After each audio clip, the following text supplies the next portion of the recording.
By now, most of us have seen the video of Scott Perry, before he was hired as the Sacramento Kings general manager, talking about Zach LaVine and questioning whether or not he's a winning basketball player. Well, this isn't just a question Perry has asked. This has become a bit of a reputation of LaVine's around the NBA. So on today's Locked On Kings podcast, we are going to explore if Sacramento is the perfect destination for LaVine to change that reputation. Plus, we'll talk about how unbelievably undervalued Malik Monk is being over the course of this offseason. It's all right here for you on Locked On Kings.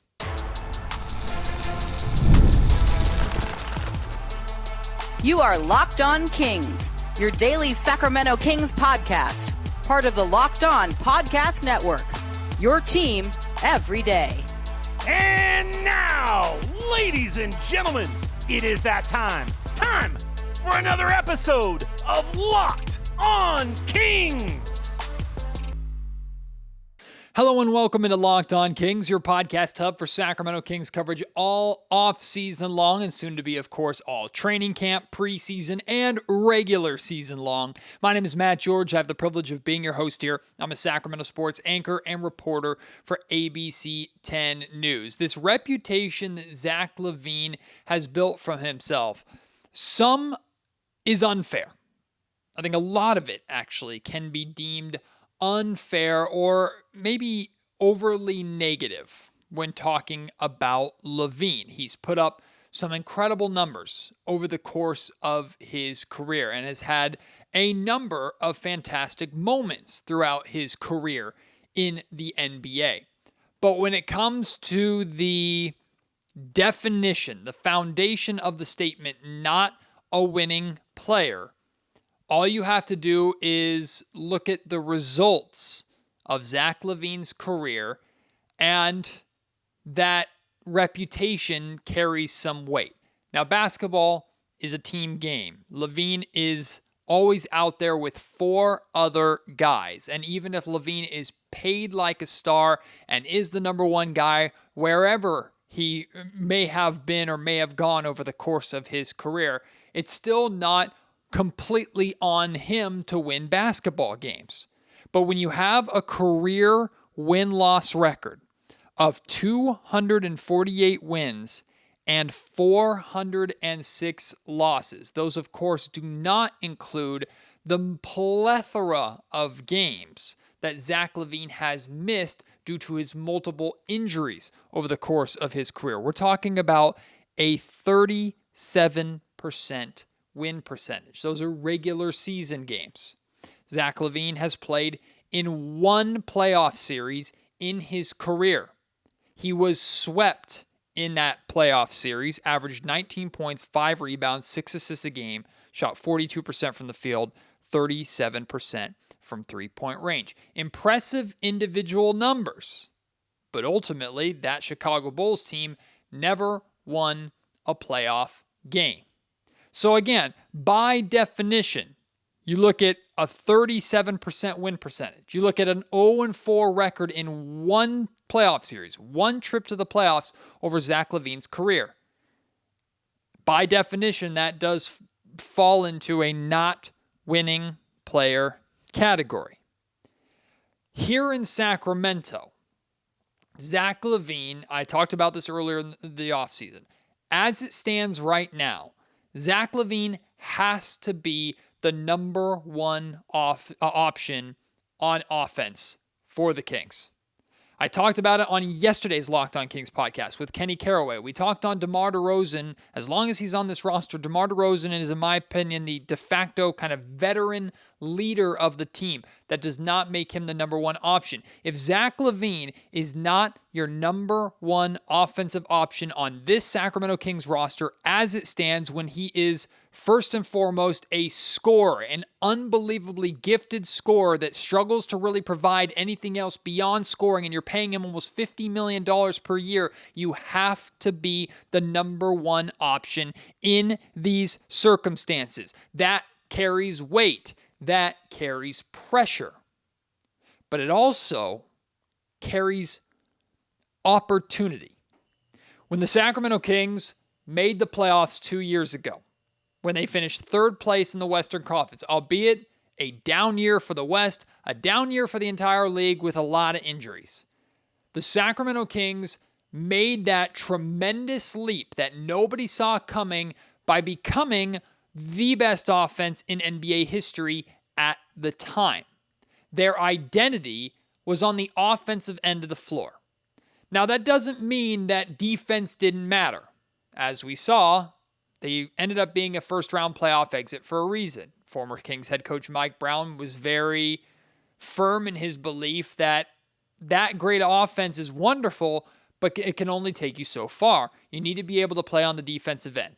Now we've come to only 2 years later, the Kings haven't hit the reset button, but a lot has changed. But the Kings can go back, and if you look at this roster, it would make sense for the Kings going back to a priority, offensively focused team. That does not mean that Doug Christie doesn't care about defense. That does not mean that the Sacramento Kings don't have to play defense. Of course they do. But with the way this roster is constructed, their bread and butter, their primary strength is going to be on the offensive end. And Zach LaVine is the best pure offensive weapon that they have. So I present this scenario to you. If the Sacramento Kings were to have a renaissance year again, like they had a couple years ago, and I'm not saying they finish in a third seed, but they finish as a top 6 seed, they make the playoffs, they win 48 or more games, and make it to the playoffs with Zach LaVine as their number one option, is that enough to change that reputation? Does that make Zach LaVine, does that make him a winning player? Now, of course, if that were to happen, some people would argue, well, it's one season at all the seasons, and that doesn't save his win-loss record, blah, blah, blah, blah, blah. And that all may be true. But Zach LaVine is not just trying to change that reputation and that perception amongst NBA fans. He's trying to change that perception amongst his general manager, Scott Perry. Scott Perry clearly questions whether or not he can win basketball games and he can have success for his franchise going forward with Zach LaVine as a top option. It's a fair question. And the question is, for Zach LaVine, in addition to changing that reputation, is a new deal with the Kings in his best interests? Because I would tell you right now, and I've said this over the course of this offseason, if the Sacramento Kings were to offer an extension to LaVine's contract or a new deal, that would be sending off alarm bells in my head at this point in time, because I don't believe Zach LaVine fits the vision. I believe Zach LaVine is loved by Kings owner Vivek Ranadive, hence the reason the Kings traded for him in the first place, and a move that I've repeatedly said that I don't believe Scott Perry would have ever made. So if Scott Perry were to suddenly extend Zach LaVine without the proper reason, like LaVine being the offensive weapon on a breakout Kings team that actually shows that they have the capability to become a contender again, then I'm going to be questioning if Scott Perry's truly in charge or if Vivek is still once again pulling the strings.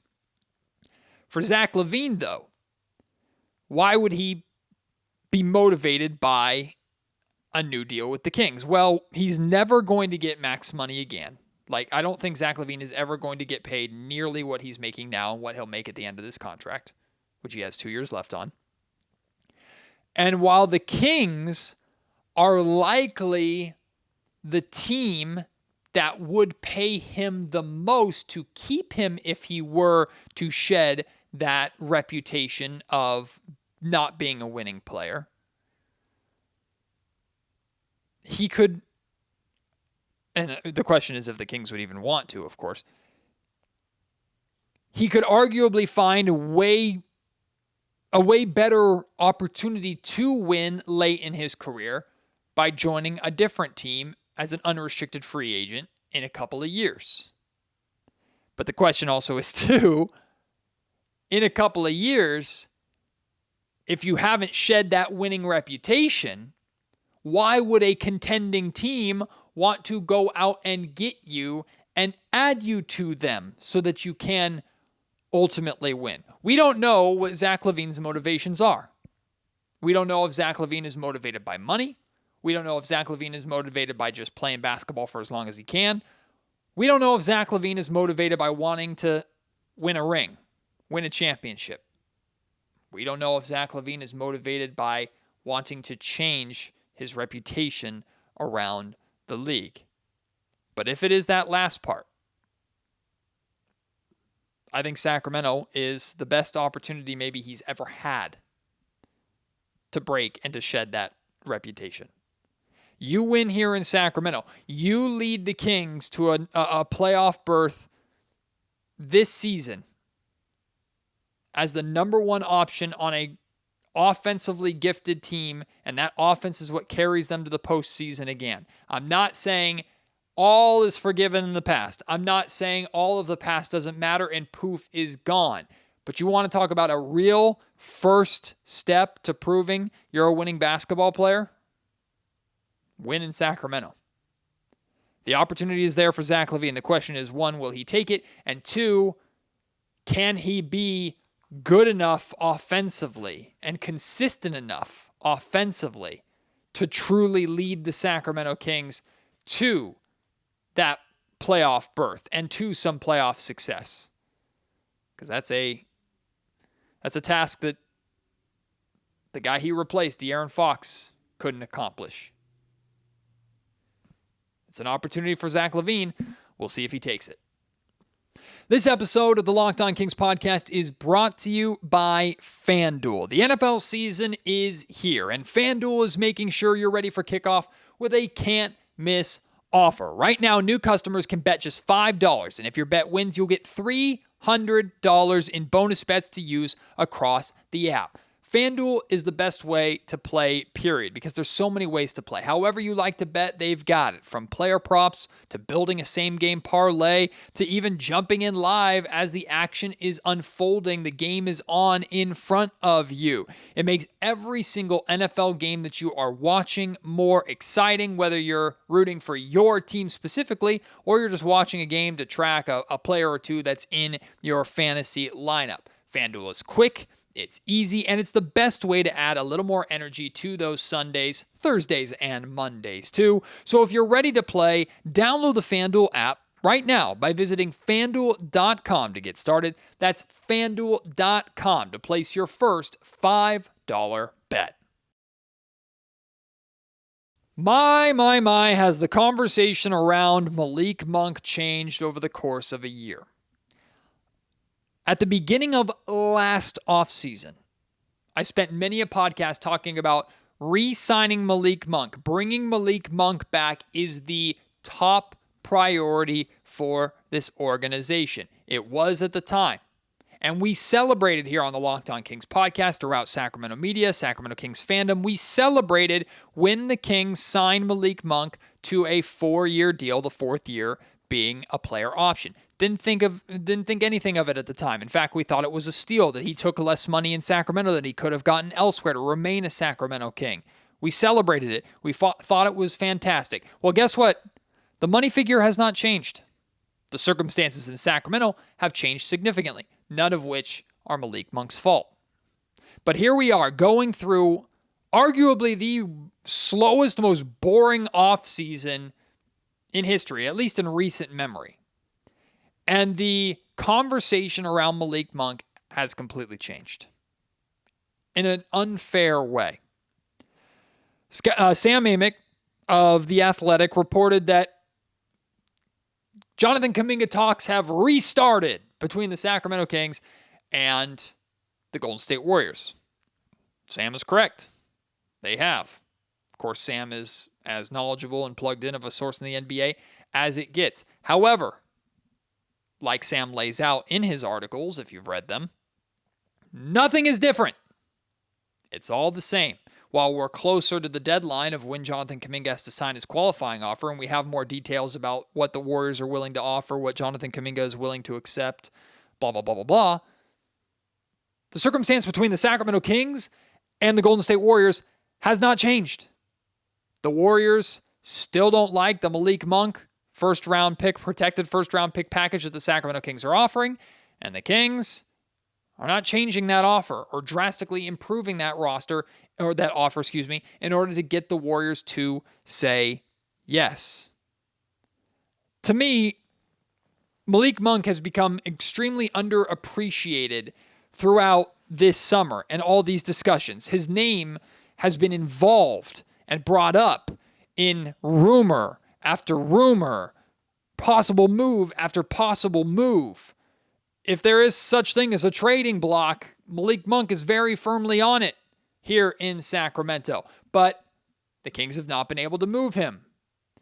And one would think that that is a negative reflection on Malik Monk's value. When we were talking about Malik Monk and the Kings trying to move him or include him as part of a sign and trade deal when they were trying to sign Dennis Schroeder at the beginning of free agency, we were talking about, man, maybe Malik Monk doesn't have as much value as we thought. What is wrong with Malik Monk that his market is so bad? It turns out the entire market is bad, period. Because the league is scared money. Because of this new apron system. Teams are going through the growing pains of learning how to navigate through this new apron system. So why does that so negatively impact Malik Monk's value? Well, number one, the contracts in the range that Malik Monk is being paid, that $18 to $21 million range, those contracts are more significant than they've ever been. Not because that's a massive chunk of your cap space, but when you are a team and almost every team is paying at least one star the maximum money, around $50 million. In the case of the Sacramento Kings, they got two guys in Zach LaVine and Domantas Sabonis that are almost making $100 million between the two of them. When you have so much money taken up at the very top of your roster for the top 1, 2, or 3 guys, that doesn't leave a lot of money left over for guys 4 through 15. And even if someone like Malik Monk is worth, as a 6th Man of the Year contender, $18 million a year, that $18 million is a pretty significant chunk of what you have left over after all of that top dollar money in cap space is being taken up. Number 2, player options are terrifying to the league right now. Why? Because teams don't have control of a player option. The player does. So whether it's the Warriors or the Kings or any of the other 28 teams, they are spooked by the player option, the $21.5 million player option that Malik Monk has in his final year of his contract 3 years from now. They are spooked by that player option because they don't have the say, they don't have the control. Malik Monk does. If it's a team option, which is what the Golden State Warriors are trying to get Kuminga to accept in this deal, a team option is far more valuable to these teams because it essentially gives them a backdoor, a get-out-of-jail-free card.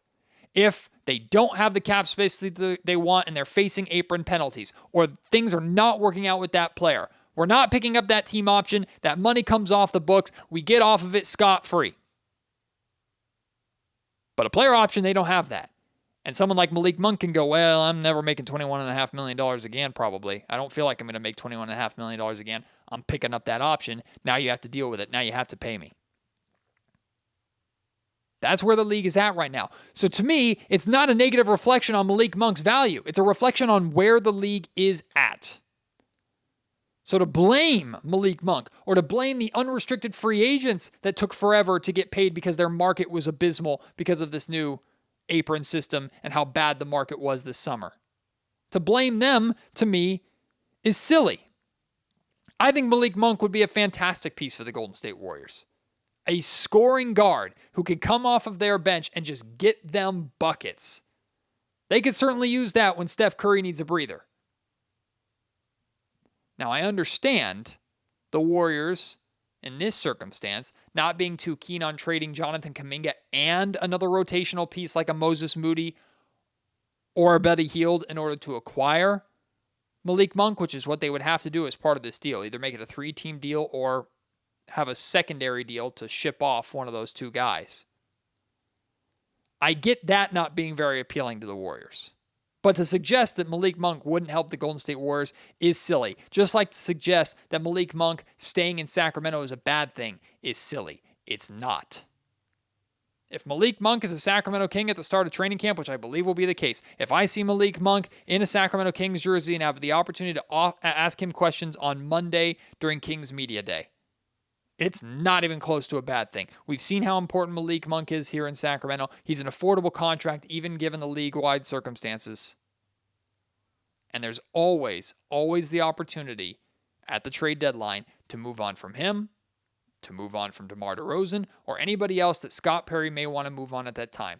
Circumstances change. A lot can change between now and that trade deadline, especially when teams have realistic scenarios where their seasons are either over or they're in the hunt and they need another piece.